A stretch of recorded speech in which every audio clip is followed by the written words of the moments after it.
buenos días, mis hermanos y amigos. Sin duda, cuando leemos el libro de los Hechos, es fascinante ver cómo inició la iglesia, cómo impactó el mundo entero. Pero a veces nos preguntamos, bueno, ¿y cómo lo hicieron? ¿Cuál fue la fórmula? En el libro de los Hechos, capítulo 2, versículo 42, dice lo siguiente: y perseveraban en la doctrina de los apóstoles, en la comunión unos con otros, en el partimiento del pan y en las oraciones. Aquí encontramos 4 pilares fundamentales en los cuales la iglesia basó o se fundamentó inicialmente. Primero dice la escritura, y perseveraban en la doctrina de los apóstoles. Perseverar, o sea, se mantenían constantes en la doctrina, en la enseñanza que los apóstoles le transmitieron. Primeramente, pues enseñanzas orales, y después bajo las cartas que dejaron escritos aquí en la Biblia. Entonces la iglesia empezó a reunirse, a estudiar la palabra, a leer la palabra, a estar constantemente empapados estudiando la escritura. Y esto los llevó a tener un éxito contundente cuando argumentaban sus creencias. Seguidamente dice, en la comunión unos con otros. Comunión es koinonía, común unión.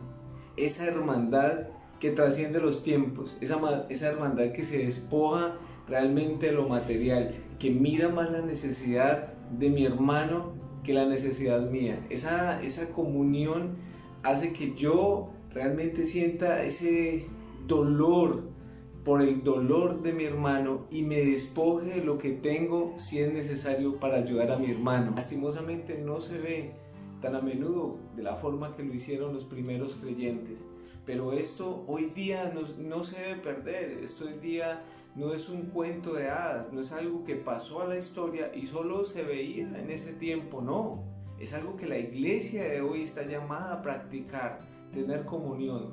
De hecho, más adelante en el capítulo 4, versículo 32 dice, y la multitud de los que habían creído eran de un corazón y un alma, y ninguno decía ser suyo propio nada de lo que poseía, sino que tenían todas las cosas en común. Imagínense cómo era la hermandad, cómo era la comunión de estos hermanos.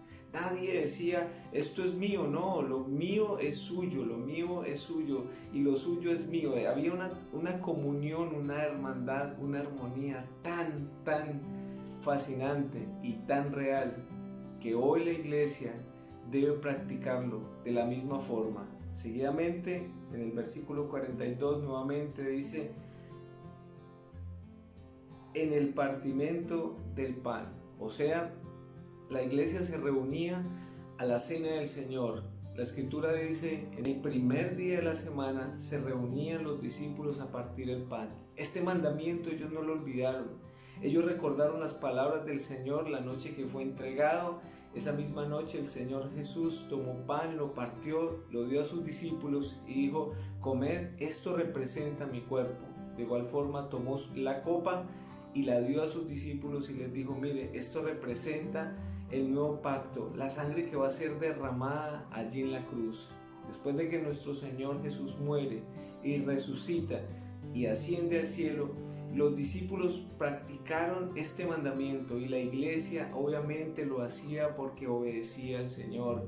Hoy en día la iglesia está llamada a obedecer los mandamientos del Señor, de dejar de lado las cosas materiales, de dejar de lado los apegos y las circunstancias temporales, las ocupaciones que tanto nos enfocan a lo material y descuidamos los mandamientos del Señor. La cena del Señor es un mandamiento y la iglesia está llamada a practicarlo, a vivirlo. Y por último dice ahí, y las oraciones. La iglesia se reunía a orar en un constante tiempo de oración. Cada día, todos los días, todas las semanas estaban unidos en oración. Había mucho por qué orar. De hecho, muchos murieron después de que la iglesia empezó a practicar lo que el Señor les había dejado. Muchos fueron perseguidos, otros tenían necesidades, pero sí todos gozosos se reunían cada día constante a orar. De hecho, en las cartas del apóstol Pablo, en todas menciona el tiempo de oración. Orad en todo tiempo, orad sin cesar. Y esta iglesia que acaba de iniciar sus primeros pasos mantenía perseverando en oración. ¿Y cuál fue el resultado? Versículo 47: alabando a Dios y teniendo favor con todo el pueblo, y el Señor añadía cada día a la iglesia los que habían de ser salvos. Ese fue el resultado por la obediencia, por ellos permanecer estudiando la palabra, constantes, instruyéndose en la lectura de la palabra de Dios, por ellos estar constantemente teniendo comunión, por estar partiendo el pan, o sea, la cena del Señor, y estar orando. El Señor les permitió el privilegio de que muchas personas también llegaran a los pies del Señor, fueran salvos y que la iglesia creciera, porque la iglesia empezó a fundamentar su vida en la roca que es Cristo. Espero que ustedes, mis hermanos, también practiquemos lo que dice la Escritura, que dejemos de lado las cosas terrenales y temporales y coloquemos a nuestro Señor en primer lugar, que no olvidemos lo que dice la palabra, mas buscad primeramente el reino de Dios y su justicia, y lo demás vendrá por añadidura. Que el Señor les bendiga, que tengan un feliz día, que la gracia y la misericordia del Señor les acompañe. Bendiciones.